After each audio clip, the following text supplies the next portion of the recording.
नमस्कार दोस्तों, आज की क्लास में हम डिस्कस करेंगे basic concepts in organic chemistry.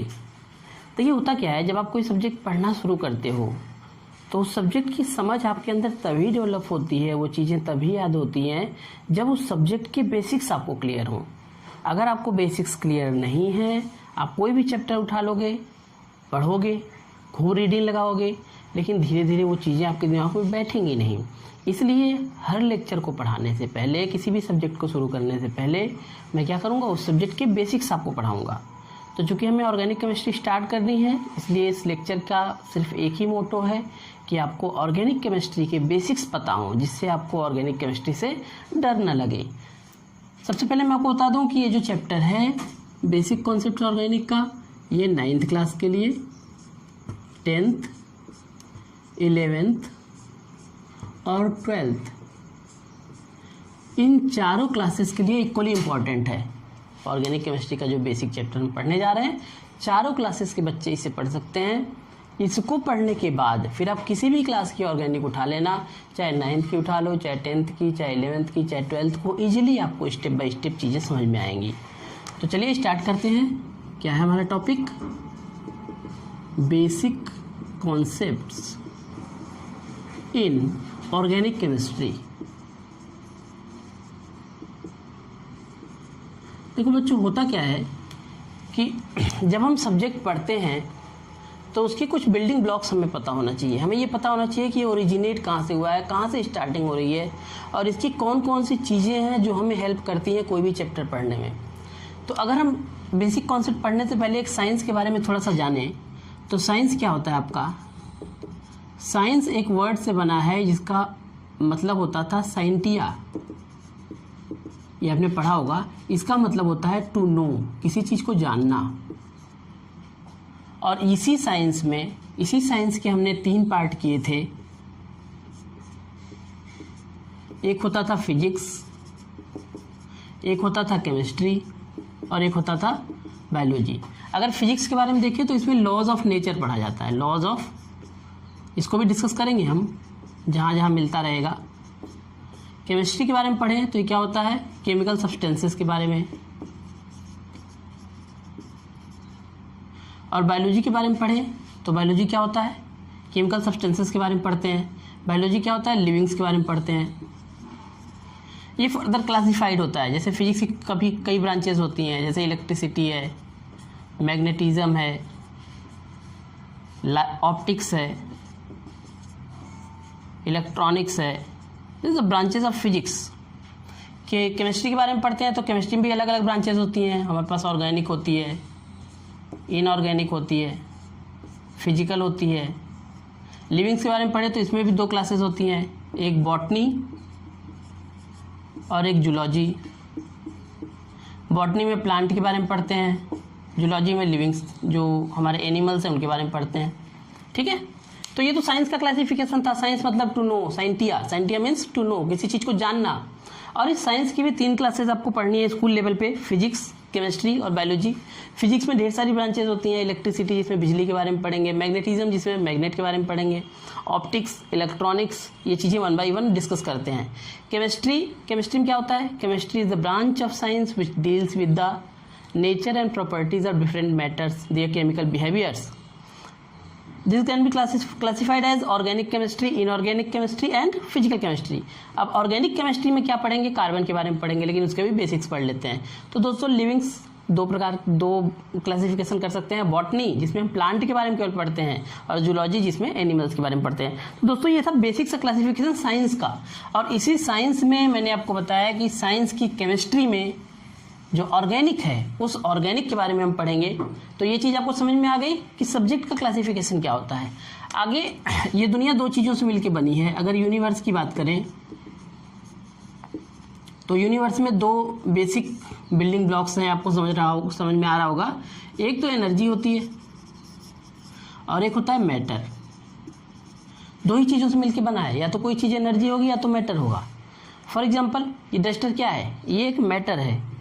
Light क्या है? लाइट एनर्जी है। मैं बोल रहा हूँ, साउंड आपके कानों तक जा रहा है, आप सेंस कर पा रहे हो, दैट इज एनर्जी। तो energy, capacity of doing work. Matter, anything that occupies space and has मास, कोई चीज़ जिसके जो स्पेस को घेरे, जगह को घेरे और जिसका मास हो उसे मैटर कहते हैं, एनर्जी। अब बॉडी को ही देख लीजिए, आपकी ह्यूमन बॉडी है, एकदम बेसिक सा कॉन्सेप्ट लेते हैं। ह्यूमन बॉडी दो चीज़ों से मिलकर बनी है, आपका शरीर है और आत्मा। आत्मा क्या है? एनर्जी। इसे आप देख नहीं सकते, केवल महसूस कर सकते हो। शरीर मैटर। कोई भी चीज़ आप ले लो दुनिया की, वो दो चीज़ों से मिलकर बनी होगी, या तो वो मैटर होगी या एनर्जी होगी। बहुत पहले ये माना जाता था energy can be converted from one form to another, लेकिन अब ये माना जाता है कि matter and energy both are interconvertible. तो मैटर से तो एनर्जी बनाना सीख लिया है हमने, जो हम न्यूक्लियर रिएक्शंस करते हैं उसमें मैटर से एनर्जी बनता है, लेकिन अभी एनर्जी से मैटर नहीं बन पाता है, उस पर रिसर्च जारी है। तो ये बेसिक कॉन्सेप्ट हो गया। अब ये जो मैटर होता है बेटे, जो मैटर होता है, ये मैटर भी अलग अलग बेसिस पे क्लासिफिकेशन किया जाता है। इसके दो बेसिस होते हैं, एक फिजिकल और एक होता है केमिकल क्लासिफिकेशन। फिजिकल बेसिस पे देखें तो ये बेसिकली 3 क्लास होती है, सॉलिड, लिक्विड और गैस। बहुत ही बेसिक कॉन्सेप्ट है, ये आपको पता होना चाहिए साइंस पढ़ने से पहले। और केमिकल क्लासिफिकेशन देखें तो एलिमेंट, कंपाउंड और मिक्सचर। ये उन बच्चों के लिए लेक्चर बहुत ही उपयोगी है जिन्होंने अभी तक कुछ नहीं पढ़ा है, जिनको ऐसा लगता है हम साइंस पढ़ ही नहीं सकते, we are not for science, हम साइंस के लिए बने ही नहीं हैं। उनके लिए ये लेक्चर बहुत इंपॉर्टेंट है, उनको ये चीज़ ज़्यादा समझ में आएगी कि कैसे हमें शुरुआत करनी है। Solid, liquid, gas, element, compound and mixture. अब इसमें जो एलिमेंट होता है ये सबसे बेसिक बिल्डिंग ब्लॉक होता है। एलिमेंट से ही केमिस्ट्री स्टार्ट होती है, तो सबसे पहले यही ले लेते हैं एलिमेंट। एलिमेंट क्या होता है? मैटर का सबसे प्योरेस्ट फॉर्म, सबसे बेसिक बिल्डिंग ब्लॉक, जहाँ से मैटर शुरू होता है, वो हमें फिजिकली जो दिखाई देता है, दैट इज़ द एलिमेंट। और ये एलिमेंट के लिए आपको पीरियोडिक टेबल 10th क्लास में पढ़ाई जाएगी। तो पीरियोडिक टेबल हल्का सा दिमाग में आपको होना चाहिए। पीरियोडिक टेबल होता क्या है? पीरियोडिक टेबल कुछ भी नहीं है, सिर्फ एक छोटी सी चीज़ क्या है कि हमें क्लासीफाई किया गया है, किस चीज़ को? एलिमेंट्स को क्लासीफाई किया गया है। और ये पीरियोडिक टेबल का एक हल्का सा स्ट्रक्चर मैं आपको बना के दिखा देता हूँ। ये चीज़ मैं आपको याद करा दूंगा, पीरियोडिक टेबल आपको याद हो जाएगी, सारे एलिमेंट्स आपकी टिप्स पे होंगे। ये एक तरह से बेसिक कॉन्सेप्ट है, हल्का सा ऐसे ही होता है कुछ। पीरियोडिक टेबल आपने खूब किताबों में देखा होगा, जहाँ कहीं भी केमिस्ट्री का कुछ लोगो वगैरह बनाते हैं यही बना देते हैं, यही होता है पीरियोडिक टेबल। ठीक है, हल्का सा इसको दिमाग में रखिएगा। पीरियोडिक टेबल इनको ब्लॉक्स में डिवाइड कर देते हैं। इनको किस में डिवाइड कर देते हैं? ब्लॉक्स में। तो इसमें जो ये वाला ब्लॉक होता है इसे बोलते हैं एस ब्लॉक, इस वाले को बोलते हैं डी ब्लॉक। क्यों बोलते हैं ये चीज़ हम डिस्कस करेंगे धीरे धीरे। इसे बोलते हैं पी ब्लॉक और इसे बोलते हैं एफ ब्लॉक। तो ये एक अरेंजमेंट है, एक क्लासिफिकेशन है किसका? एलिमेंट का, एक पीरियड्स में, जिससे हम इसको स्टडी कर पाएँ। इसमें ऐसे ऐसे लाइन्स होती हैं, ऐसे ऐसे। जो हॉरिजॉन्टल वर्टिकल लाइन होती हैं उन्हें बोलते हैं ग्रुप, और जो हॉरिजॉन्टल लाइन्स होती हैं ऐसे ऐसे, इन्हें बोलते हैं पीरियड्स। ग्रुप्स होते हैं और पीरियड्स होते हैं। इसमें एलिमेंट्स को क्लासिफाई किया जाता है। अप्रॉक्सीमेट 117 to 118 एलिमेंट्स हैं, डिस्कवरी के साथ इसमें बढ़ते रहते हैं। तो ये एलिमेंट्स जो होते हैं ये बेसिक बिल्डिंग ब्लॉक्स हैं, इन्हीं से स्टार्ट होती है केमिस्ट्री। अब ये एलिमेंट जो होते हैं, ये एलिमेंट कुछ एग्जांपल आपको बता देते हैं। जैसे यहाँ पे हाइड्रोजन होता है, हमारे पास हाइड्रोजन है, हीलियम है, लिथियम है, बेरिलियम है, कार्बन है, नाइट्रोजन है, ऑक्सीजन है, फ्लोरीन है, नियॉन है, like that there are so many elements. You should know elements are the building blocks, are the basic class of matter which are purest form of matter, जो purest form है। अब ये erase कर दें। अब देखिए, अब ये जो एलिमेंट होता है यहीं से हमारी कहानी शुरू होती है। एलिमेंट से ही हमारी कहानी शुरू होती है। एलिमेंट को बेसिकली और ब्रेक करेंगे तो ये कन्वर्ट हो जाता है मॉलिक्यूल में। अब मॉलिक्यूल भी देखिए दो तरह के होते हैं। जैसे कुछ एलिमेंट ऐसे हैं, जैसे हाइड्रोजन है तो ये केवल H के फॉर्म में पाया जाता है। क्लोरीन है तो ये दो क्लोरीन मिलके एक क्लोरीन मिलते हैं। आपको धीरे धीरे केमिस्ट्री में समझ में आएगा कि Cl2 क्यों है और ये H2 क्यों है। कार्बन केवल सी में पाया जाता है, केवल सी में क्यों पाया जाता है, ये चीज़ भी आपको धीरे धीरे समझ में आएगी। अभी आप जानते रहिए कि एलिमेंट को ब्रेक करते हैं तो ये मॉलिक्यूल में कन्वर्ट होता है, मॉलिक्यूल्स को ब्रेक करते हैं तो ये कन्वर्ट होता है एटम में।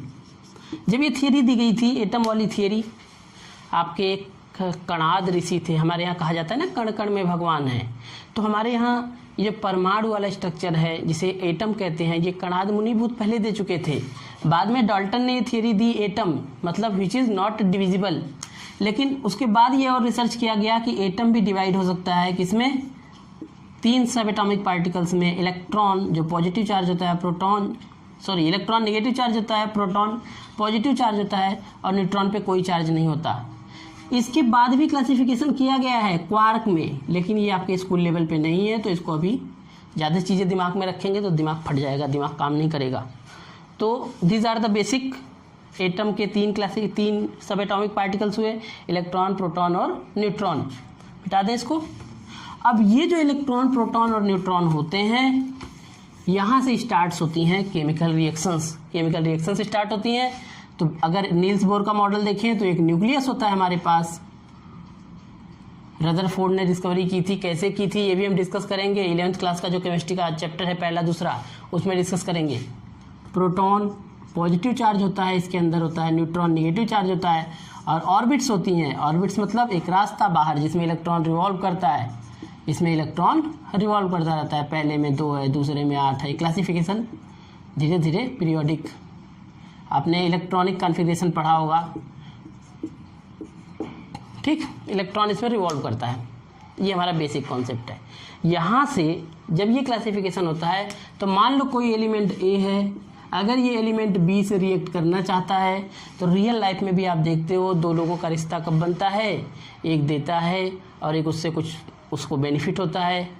एक जैसे मान लीजिए आप दुकानदार के पास गए तो दुकानदार को आपने पैसे दिए तो उसने आपको सामान दिया।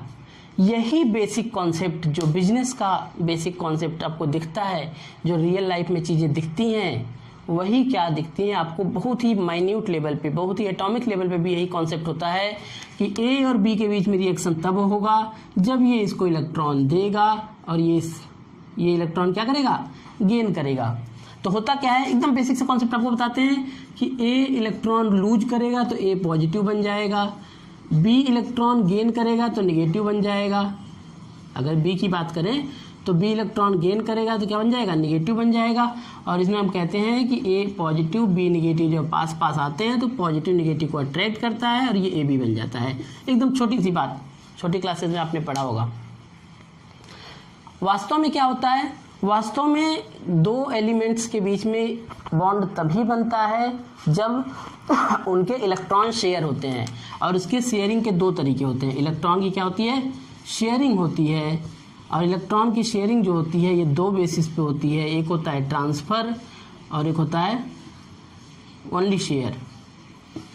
शेयर और ट्रांसफ़र का क्या मतलब है, इसको समझ लीजिए। मान लीजिए कार्बन है, कार्बन को किसी से बॉन्ड करना है तो कार्बन ने अपना इलेक्ट्रॉन यहाँ रख दिया, चारों हाइड्रोजन आए, इन्होंने इलेक्ट्रॉन यहाँ रख दिया। अब ये 2 इलेक्ट्रॉन हो गए, इसके आउटर मोस्ट ऑर्बिट में 2 इलेक्ट्रॉन पूरे हो गए, इसका काम पूरा हो गया। और इसके आउटर मोस्ट ऑर्बिट में हमें 8 इलेक्ट्रॉन चाहिए होता है, ऑक्टेट वाला रूल आगे आपको डिस्कस किया जाएगा। तो कार्बन में 8 इलेक्ट्रॉन पूरे हो गए, इसका भी काम हो गया, इसका भी काम हो गया, और कहते हैं इनके बीच में बॉन्डिंग हो गई, H H H और H। यही बेसिक कॉन्सेप्ट है केमिस्ट्री का, बेसिक कॉन्सेप्ट केमिस्ट्री का यही है। यहीं से हम स्टार्ट करेंगे ऑर्गेनिक केमिस्ट्री। तो अभी तक इतना बताने का सिर्फ इतना मतलब है कि कैसे क्या इलेक्ट्रॉन शेयर कैसे होता है। और इनऑर्गेनिक केमिस्ट्री में अगर देखें तो मान लो सोडियम है और क्लोरीन है, सोडियम ने इलेक्ट्रॉन रिलीज़ किया तो सोडियम पॉजिटिव बन गया, क्लोरीन ने इलेक्ट्रॉन लिया तो क्लोरीन निगेटिव बन गया, दोनों पास आए तो पॉजिटिव निगेटिव ने अट्रैक्ट किया और बॉन्ड बन गया इनके बीच में। This is the transfer of electron, this is the sharing of electron. चलिए अब स्टार्ट करते हैं ऑर्गेनिक की बातें। मुझे लग रहा है आपको ये चीज़ें समझ में आ गई होंगी, इतनी टफ चीज़ें नहीं हैं, हल्की सी चीज़ें हैं, बहुत सी चीज़ें आपने पहले पढ़ भी रखी हैं। तो सबसे पहले ऑर्गेनिक में एलिमेंट्स कौन कौन से पढ़ेंगे। एलिमेंट्स हमारे पास कौन कौन, हाँ एक चीज़ आप देख लीजिए, किसी भी एलिमेंट को ऐसे दिखाते हैं Z X A। यहाँ पे Z क्या है, एटॉमिक नंबर,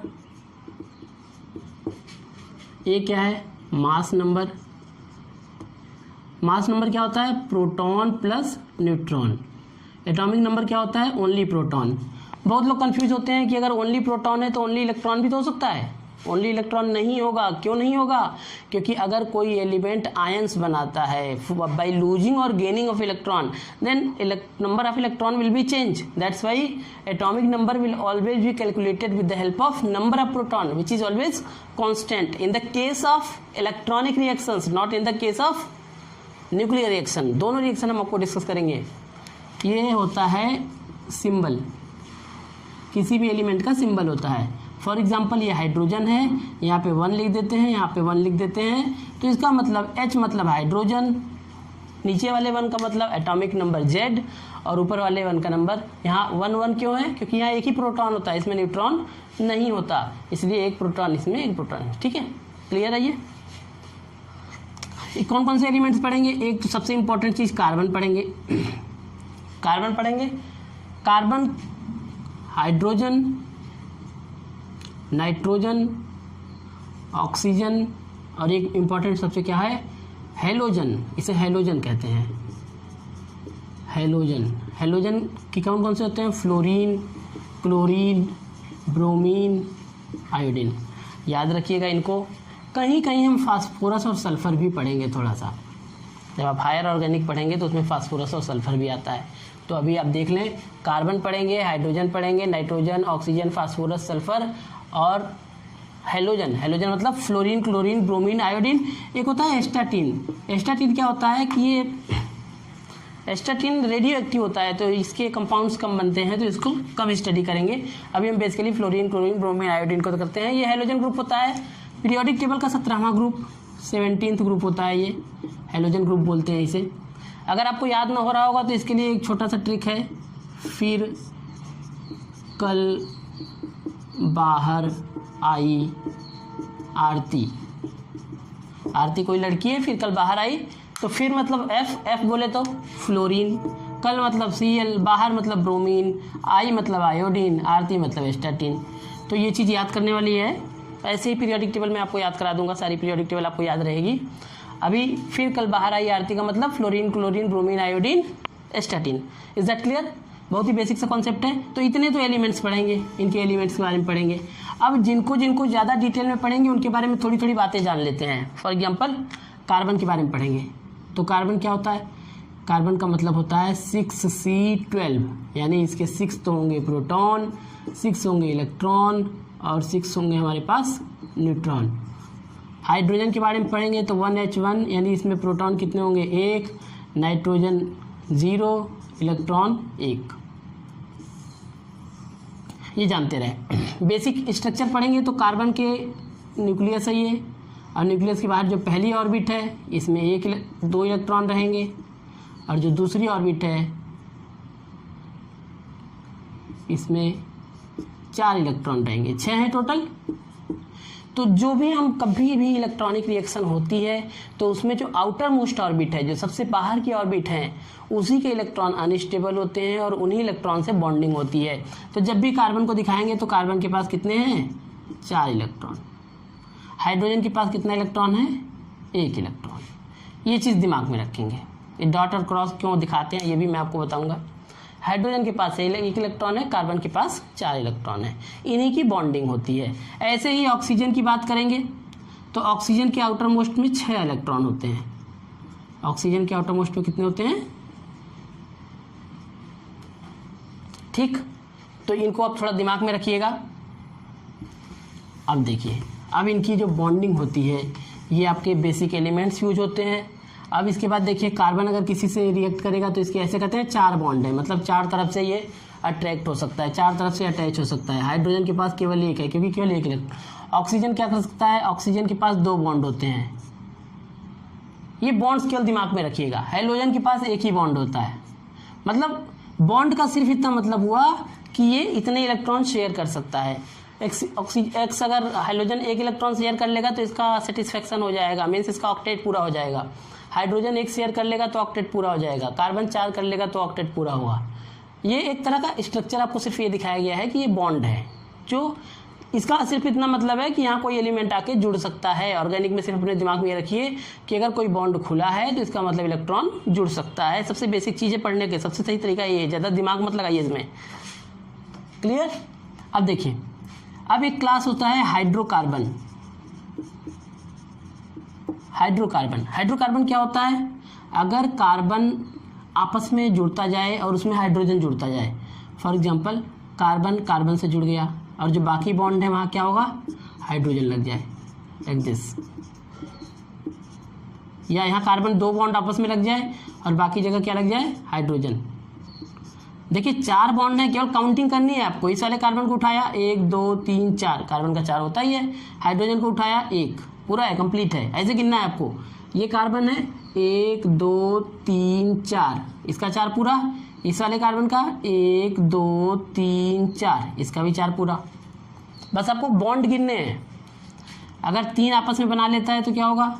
यहाँ भी 1 बचेगा, यहाँ पे 1 बचेगा, क्योंकि 3 1 4, 3 1 4।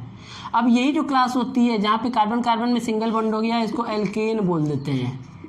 इसकी नेमिंग भी आपको सिखाऊंगा, यूपीएससी नेमिंग इसे कहते हैं। इसे क्या बोल देते हैं? एल्कीन। और इसे क्या बोल देते हैं? एल्काइन। तो these are the classification of hydrocarbon.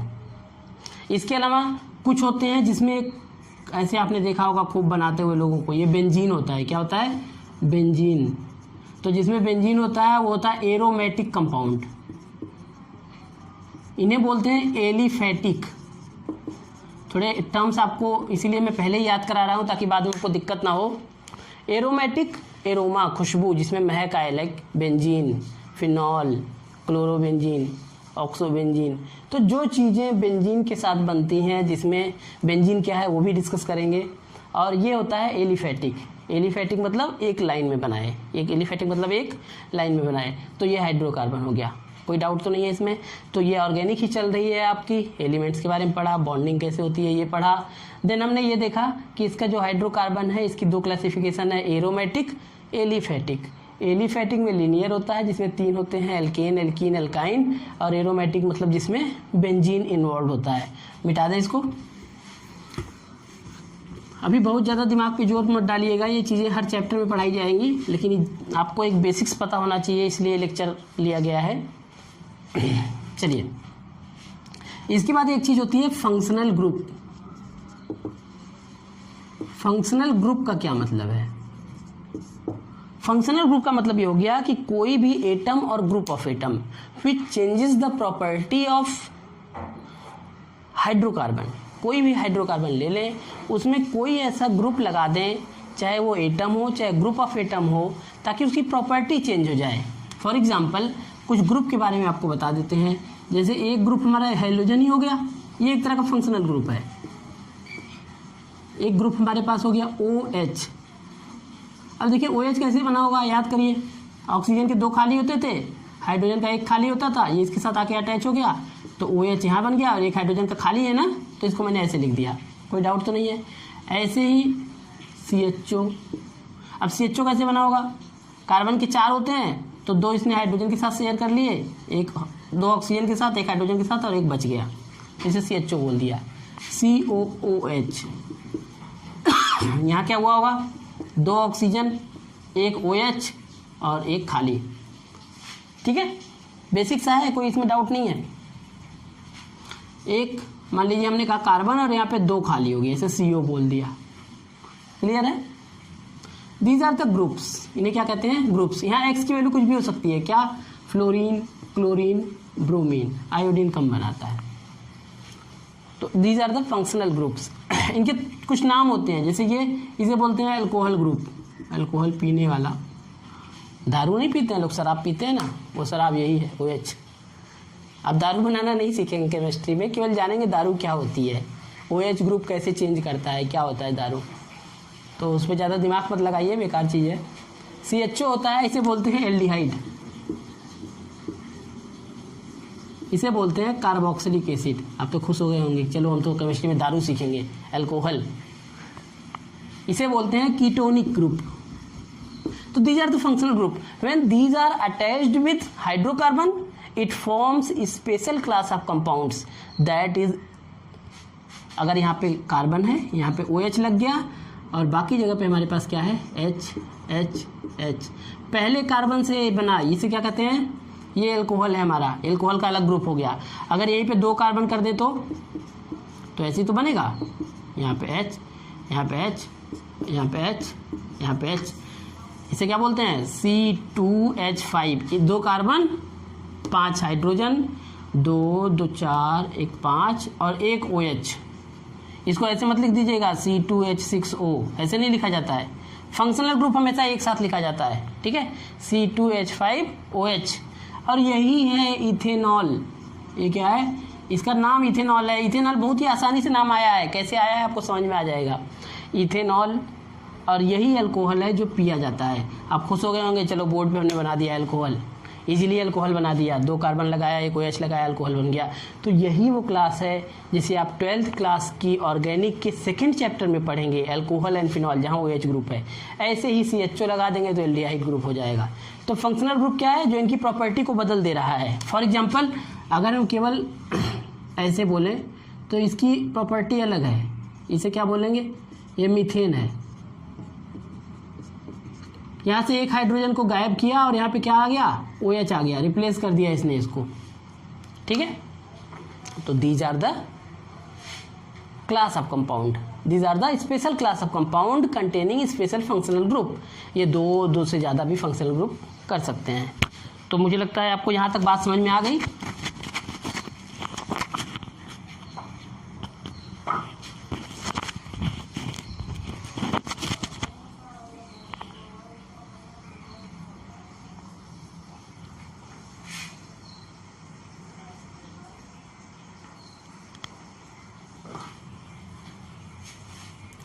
चलिए, लेक्चर ज़्यादा बड़ा हो रहा है मुझे लग रहा है, इसको बाइंड अप करते हैं। तो दोस्तों, आपकी पढ़ाई स्टार्ट हो चुकी है, डरना नहीं है, आपको सिर्फ पढ़ना है। चलिए, तो ये चीज़ आपको समझ में आ गया, ऑर्गेनिक में क्या क्या चीज़ें होती हैं, कहाँ से स्टार्ट होती हैं, उसका बेसिक कॉन्सेप्ट क्या होता है। तो इन्हीं कॉन्सेप्ट्स के थ्रू हम ऑर्गेनिक शुरू करेंगे। इन्हीं कॉन्सेप्ट से अलग अलग कॉन्सेप्ट हम पढ़ेंगे कि ऑर्गेनिक में क्या क्या चैप्टर बनते हैं, कैसे कैसे चैप्टर बनते हैं। और एक चीज़ और जानते रहें ऑर्गेनिक के बारे में, एक चीज़ होता है IUPAC, international union of pure and applied chemistry. इसका फुल फॉर्म याद रखिएगा, international union of pure and applied chemistry. ये बहुत ही बेसिक सा कॉन्सेप्ट है, international union of pure and applied chemistry. ये एक ऑर्गेनाइजेशन है जो ऑर्गेनिक केमिस्ट्री का नाम, जो केमिस्ट्री के में एलिमेंट्स अगर डिस्कवर हुआ, या फिर जो ऑर्गेनिक केमिस्ट्री में कंपाउंड्स हैं उनके नेमिंग का जो मेथड है वो IUPAC देता है। तो इसको आप जानते रहें कि IUPAC क्या है, एक ऑर्गेनिक इंटरनेशनल ऑर्गेनाइजेशन है जो नेमिंग देता है। तो IUPAC नेमिंग भी ऑर्गेनिक केमिस्ट्री की आपको पढ़ाई जाएगी। इसके अलावा इसमें एक नंबरिंग होती है, इसको याद रख लें। Meth, eth, prop, but, pent, hex, hept, oct, non, dec. बहुत लोग पूछेंगे कि इसके आगे क्या होगा। ये नंबरिंग है 1 2 3 4 5 6 7 8 9 10। ये जानते रहे। मिथ मतलब जिसमें एक कार्बन हो, these are the number of carbons, number of carbon. Meth, eth, prop, but, pent 5, hex 6, hept 7, oct 8, non 9, dec 10। तो these are the number of carbons. एक चीज़ और याद रखिएगा, जहाँ हम नेमिंग करेंगे वहाँ 2-3 चीज़ यूज करेंगे। बाई का मतलब भी 2 होता है, लेकिन ये अलग नंबरिंग है, ये अलग नंबरिंग है। यहाँ पे मान लो बाई मतलब 2 फंक्शनल ग्रुप हो गया। जैसे OH 2 बार लगा है तो उसको इथ नहीं बोलेंगे, उसको बाई बोलेंगे। ऐसे ट्राई, टेट्रा, बाकी सेम है, पेंटा, हेक्सा, ऑक्टा, ठीक है। तो इसे भी डिस्कस करेंगे 1 बाई 1। मिटा दें इसको। तो ये कुछ चीज़ें थी ऑर्गेनिक केमिस्ट्री की। ऑर्गेनिक केमिस्ट्री स्टार्ट करने से पहले आपको चीज़ें पता होनी चाहिए। सारे चैप्टर में हम डिस्कस करेंगे। एक चीज़ और केमिस्ट्री की थोड़ी सी बेसिक्स हैं, types of reaction. 10th class में आपने पढ़ा है, 10th क्लास की के पहले ही चैप्टर में है। टाइप्स ऑफ रिएक्शन आपको पता होना चाहिए। एक होता है कॉम्बिनेशन, इनके नाम से ही पता चल जाएगा आपको। एक होता है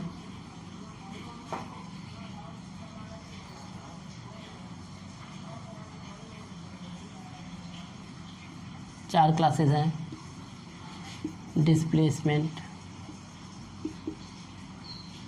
और एक है डबल डिस्प्लेसमेंट।